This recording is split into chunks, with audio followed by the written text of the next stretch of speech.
Hello, my name is Daniel. Thank you for being here with me today. If you enjoy real, heartbreaking, cheating stories from Reddit, don't forget to subscribe to the channel. It really means a lot to me. This is a story that's been haunting me ever since I read it, about a shattered family, a broken heart, and a sister who made one mistake too many. Mara, a 20-year-old college student from Vermont, never thought her life would unravel the way it did. She was supposed to be the maid of honor at her brother Jacob's wedding. He was 21, gentle, soft-spoken, and the sibling she was closest to. They'd always been inseparable, the two quiet ones in a family of 4 kids. Their older brothers, Ethan and Caleb, both 26, were the loud, athletic types, always teasing, always pushing buttons, especially Jacob's. 2 years earlier, Jacob had fallen for his first girlfriend, a girl named Lindsay, also 21. He met her at a local art fair during his first semester at UVM. When he brought her home, Ethan made jabs about Jacob being too shy to keep her, while Caleb, ever inappropriate, made crude jokes about her looks. They brushed it off, apologized later, but Mara could tell Jacob was hurt. Still, Lindsay stuck around, and after a year and a half, Jacob proposed. She said yes. The wedding was set for mid-June. 100 guests were coming in from all over. It should have been a celebration. But 2 weeks before the big day, everything collapsed. Lindsay texted Mara to ask her to meet for lunch. It felt strange. Mara and Lindsay had never been that close. In fact, Lindsay had often complained that Mara spent too much time with Jacob. Mara always shrugged it off. After all, she was his sister. Why should she back off just because he was getting married? Still, she agreed to meet, and that lunch ruined everything. With trembling hands, Lindsay confessed she wasn't in love with Jacob anymore. She said things just didn't feel right. And then, as if that wasn't enough, she dropped the real bomb. She'd slept with someone else. What was supposed to be a one-time mistake had turned into an ongoing fling, and now she was pregnant. Not Jacob's child, someone else's. Mara was stunned, horrified, and then angry. Lindsay wanted her to tell Jacob, said it would be easier coming from his sister, but Mara refused. She ran out of the restaurant, hands shaking, and texted her brother, "Call Lindsay now." Jacob did. They met up later that night, and she told him everything. After that, Jacob went quiet. Mara called, texted, nothing. So she drove to his apartment. When he opened the door, she barely recognized him. His eyes were bloodshot, a half-empty bottle of whiskey on the table. He never drank. He looked up at her with this blank, hollow face and whispered, "I just want to die." Mara had always tried to see both sides of every situation. Friends joked about it, how she was always playing mediator. And this time, she made the biggest mistake of all. She told Jacob maybe there was still a way forward, that Lindsay was human and humans made mistakes, that maybe, just maybe, they could work through this, especially with so many guests already on their way. She realized how cruel those words too late. Jacob's face twisted in pain. He stood up, voice shaking, and shouted that Lindsay was a whore, that Mara was a bitch for defending her. Stung by his words, Mara lashed back, shouting that she was still a virgin. How dare he talk to her like that? In a moment of pure rage, she shoved him. He shoved her back, hard. She hit the floor, breath knocked from her chest. Jacob screamed at her to get out, sobbing as he collapsed onto the couch. Mara ran out, stunned and hurt. She drove straight to their parents' house and told them what happened. Except, she left something out. She didn't tell them she had pushed Jacob first. Her parents were furious. Furious at Lindsay's betrayal. Furious at Jacob for putting his hands on his sister. They called him over and over. No response. Lindsay wouldn't pick up either. Mara spent the night crying in her dorm room, completely lost.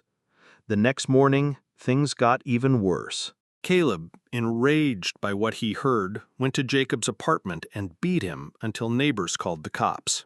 Jacob ended up in the hospital. Caleb ended up in jail. And Mara? She realized too late that her silence had ignited the final match. Mara didn't know things could still get worse, but they did. After Caleb assaulted Jacob, it was Jacob who ended up calling 911 through broken speech and bruised ribs.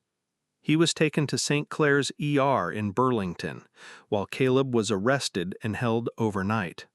My parents had to post bail, and the shame in their voices when they told me, I won't forget it. They were furious, humiliated, but none of that compared to the email that came next.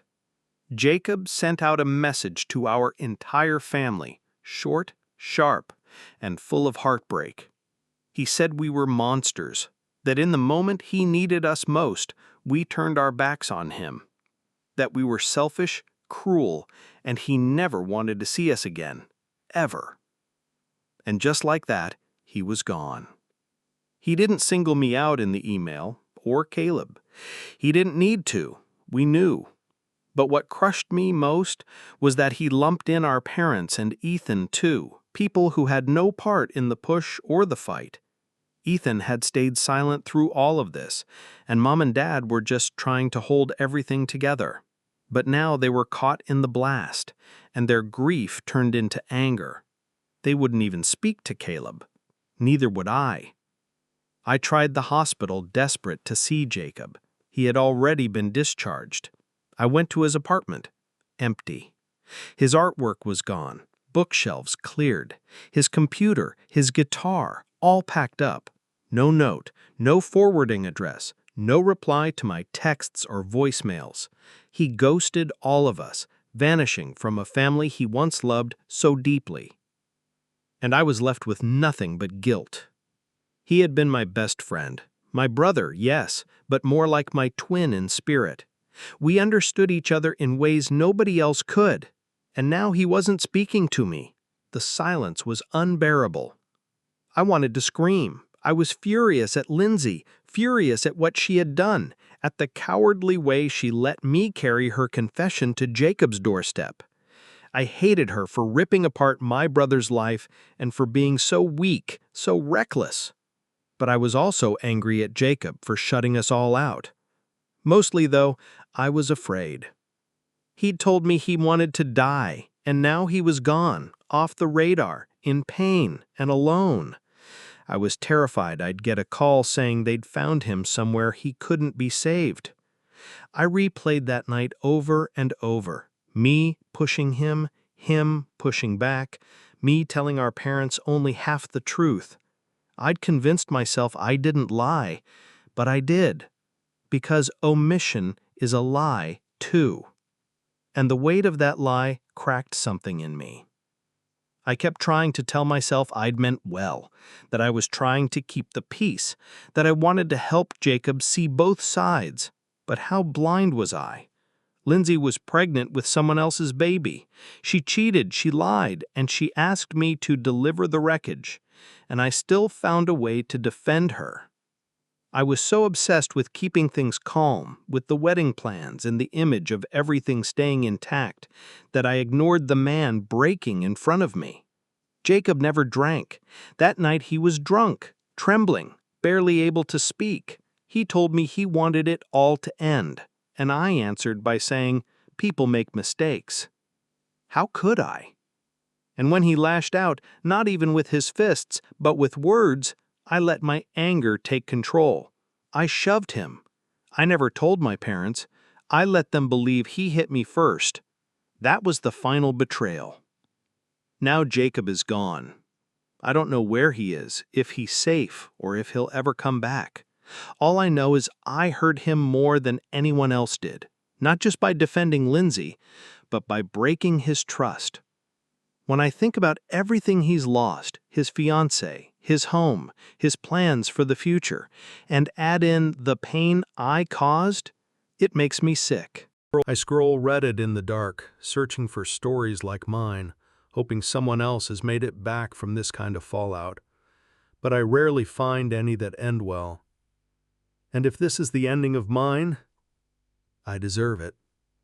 It hit me all at once, like a cold slap I couldn't brace for. The realization that this wasn't just about Lindsay cheating on my brother. No, what tore everything apart was what I did after, what I said, what I didn't say. I told our parents Jacob pushed me. I didn't tell them I pushed him first. And that lie, because that's what it was, became the spark that set our entire family on fire. Caleb wouldn't have gone to Jacob's apartment if he'd known the truth. He wouldn't have ended up arrested. Jacob wouldn't have landed in the hospital. And now everyone's staring at the wreckage, asking how we got here, while I stand in the middle of it all, the only one who knows the full truth. Strangers on the internet called me out for everything I'd done, and they were right. One of them said it perfectly. I tried to get my brother to feel sorry for the woman who betrayed him, a woman who was pregnant with another man's child and too much of a coward to tell Jacob herself. I took her side. I used the word human, like that somehow excused it. I wanted to smooth it all over because I didn't want a wedding canceled. I didn't want embarrassment. I didn't want things to fall apart. But they did, because of me. And when Jacob, broken, humiliated, and drunk, snapped and shouted, I snapped too. I shoved him, something I never should have done. And then I went crying to Mom and Dad and left out that part, the part where I started it. Another commenter put it bluntly, none of this would have happened if I hadn't inserted myself where I didn't belong, if I hadn't told Jacob to think rationally when he was grieving, if I hadn't tried to justify Lindsay's betrayal, if I hadn't lied, if I hadn't made his pain about me. I read those words with tears pouring down my face. I thought I couldn't feel worse, but somehow reading those messages, knowing they were right, cut deeper than anything Jacob ever said to me. So I did what I should have done from the beginning. I owned up to everything. I told my parents the truth, the whole story. I told them I pushed Jacob first, that I tried to make him see Lindsay's side like a fool, that I was the reason Caleb snapped and attacked him. I didn't sugarcoat any of it. I just cried, and I told them the truth. They didn't yell. They didn't say anything at first, just silence. And that silence, it was worse than being screamed at. Later that day, Caleb left a voicemail for Jacob. Just a simple apology. Nothing dramatic, just, I'm sorry, man. I lost it. You didn't deserve that. For Caleb, that might as well have been poetry. He's never said sorry for anything in his life, especially not to Jacob. Ethan, too, has been trying to reach him. So have I. But Jacob still won't answer. So I've stopped trying, for now. I've taken your advice, those of you who commented. I'm giving him space. I'm not chasing him down. I'm not trying to fix anything. Because I know now that I can't. I can't undo what I said. I can't erase that shove. I can't take back the lie that spiraled into all of this. I can't change the fact that I hurt the one person in the world who's always protected me. Jacob was my hero. He stood up for me when no one else did. When Ethan and Caleb picked on me, Jacob was the one who took my side. He was the one who sat with me when I cried, the one who told me I was stronger than I thought, the one who made me believe in love and loyalty. And I betrayed him. So now I sit here just waiting, hoping. Last night he finally sent me a text. 3 words. I'm still alive. That's all. I wanted to call him right then. I wanted to fall apart all over again, beg for forgiveness, ask where he was. But I didn't. I just typed back, okay. Talk to you later. I'm trying to be better. I really am. Today, I apologized again to my parents for everything, for not being honest, for letting my fear and pride get in the way. And now, Caleb and Ethan are both out there, somewhere, looking for Jacob. I wish they'd stop. I wish they'd let him come back if he's ready. I haven't heard a word from Lindsay, and honestly, I hope I never do. Because if I saw her now, I don't know if I'd be able to stop myself from screaming. My hands shake as I write this, because deep down, I'm still terrified. If Jacob dies, if he does something he can't take back, then yes, it's my fault, and I'll carry that forever. Jacob texted me out of nowhere and asked to meet at a small cafe near downtown Burlington. Just reading his message made my heart lurch. I almost didn't go. After everything, after what I said, what I did, how could I face him? But something inside me whispered that this might be the only chance I'd get, so I went. The second I saw him, I broke. I cried so hard I couldn't even speak, and the barista asked us to leave. We ended up on an old wooden bench outside, facing the lake. The sky was gray, a cold breeze sweeping in from the water as if Vermont itself was grieving with us. I tried to get the words out, apologies, explanations, regret, anything, but all I could do was sob. He just sat there, watching me quietly. After a long silence, he finally shook his head and muttered, "You're still a mess, Looney," my childhood nickname. Then he pulled me into a hug. I clung to him like a child who'd just woken from a nightmare. Jacob looked exhausted, empty, like the life had been drained from him and replaced with silence. He told me Lindsay hadn't reached out again, and he didn't expect her to. He and Lindsay had paid for most of the wedding themselves, and now he was spending his days canceling vendors, contacting the caterer, the florist, the DJ. "It's like taking a knife to everything we built," he said, his voice cracking. He asked if I'd help. I said yes before he even finished the sentence. He'd moved all his things into a storage unit and left the apartment he was supposed to share with his wife-to-be.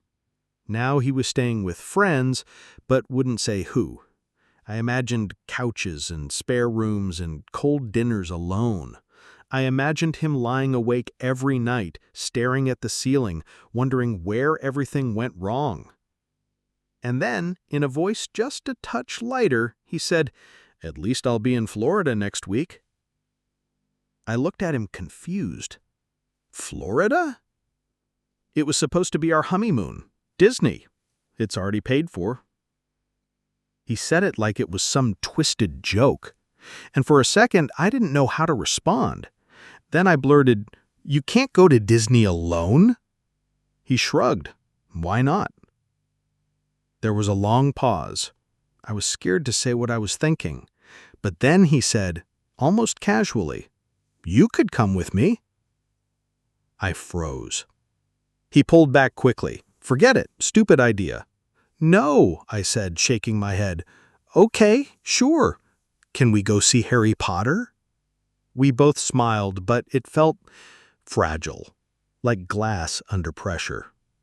We talked for a while after that, mostly me crying, apologizing again, trying to make sense of everything.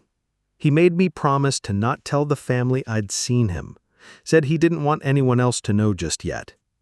Before he left, he gave me another hug, longer this time, tighter.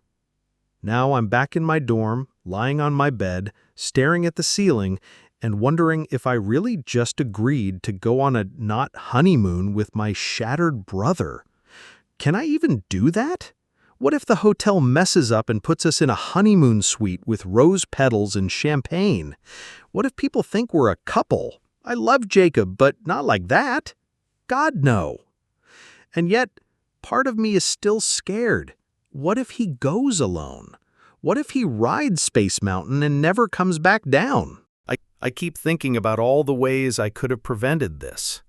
If Lindsay had never cheated, if she'd never told me, if I hadn't tried to carry that burden for her, if I had just supported Jacob instead of trying to make him see her side.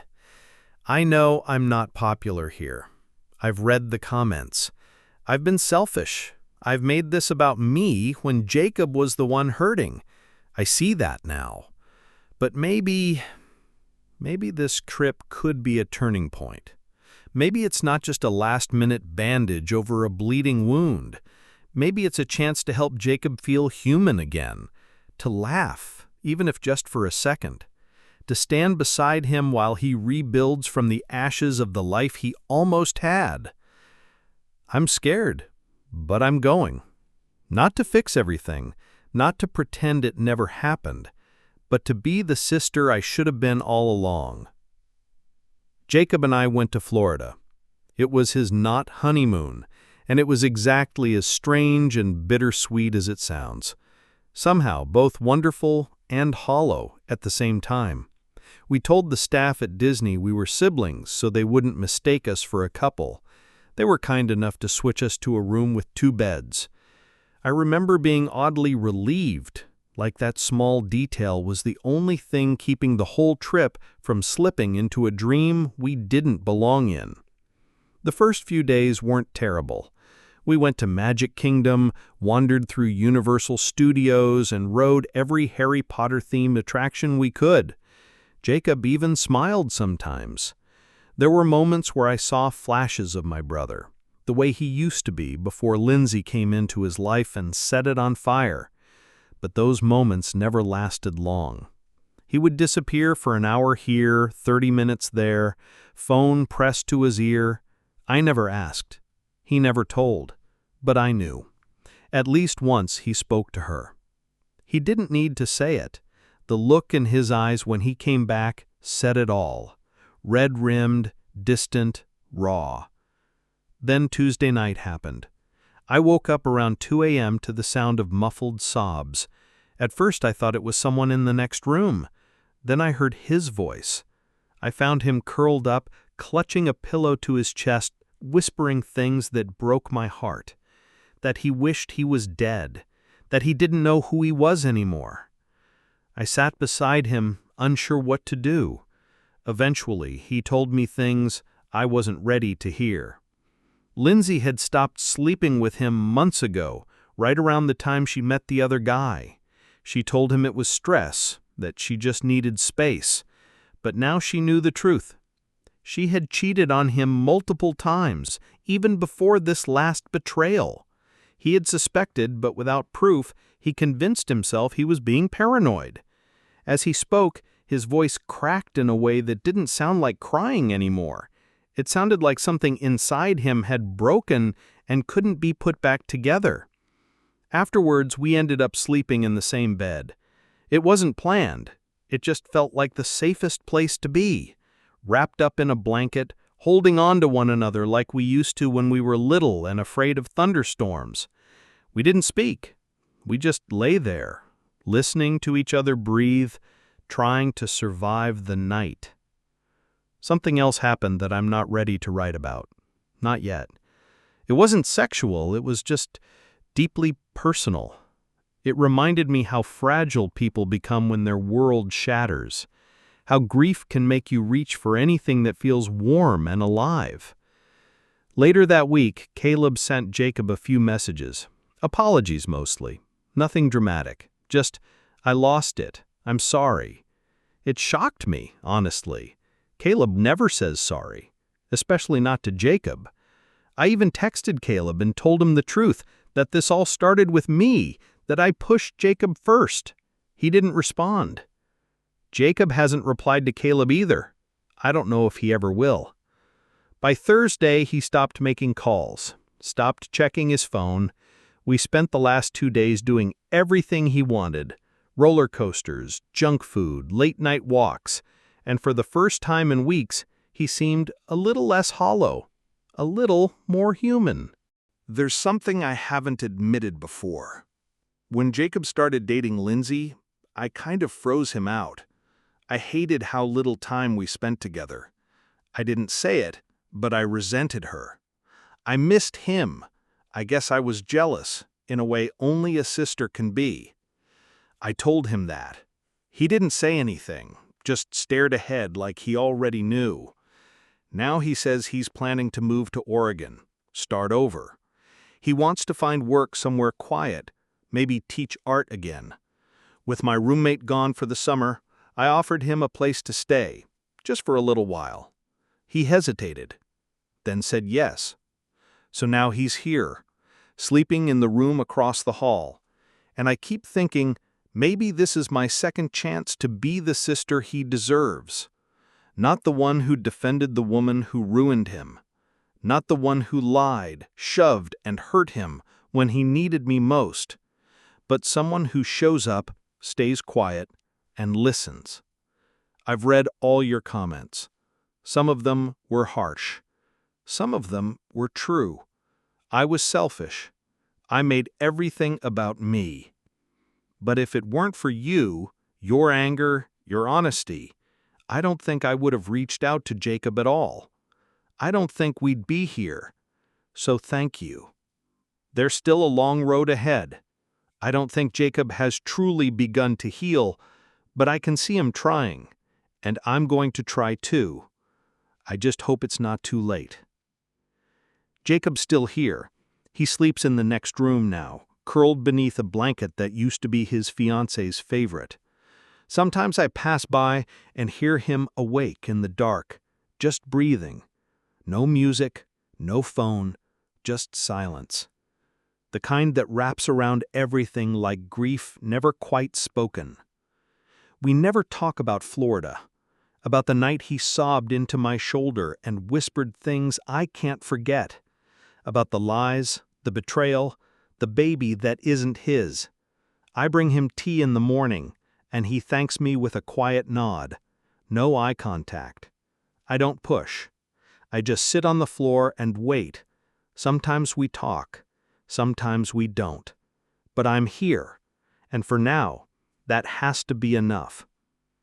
Jacob's planning to leave Vermont by fall, Oregon, maybe. A fresh start far from where his heart was broken. I said he could stay longer. He just smiled and said, "Don't get used to me being around." I wanted to tell him I already had, but I didn't. I just let the silence stretch between us, like a road we're still too broken to walk together. What happened to Jacob isn't rare. Betrayal doesn't always come from strangers. It often arrives wearing the face you trusted most. And when it doesn't just hurt. It dismantles everything. Who you were, what you believed, even your own worth. In today's world, with relationships unfolding under the pressure of social media expectations, weddings planned like productions, and emotional labor falling on the shoulders of those already hurting, it's easy to miss the warning signs. But if there's anything Jacob's story reminds us of, it's this: trust your gut and never silence your own pain to make others comfortable. If you're the person watching someone you love fall apart, show up. Not with advice, not with judgment, but with space, safety, and presence. Sit quietly. Listen. Let them grieve at their own pace. If you're the one who made the mistake, own it, fully, without excuses. Not for forgiveness, but because the truth deserves light. And if you're the one who's been hurt, please remember you're allowed to start over. You're allowed to disappear for a while if you need to. But don't let the person who broke you decide what happens next. You're still here. That's enough to begin again.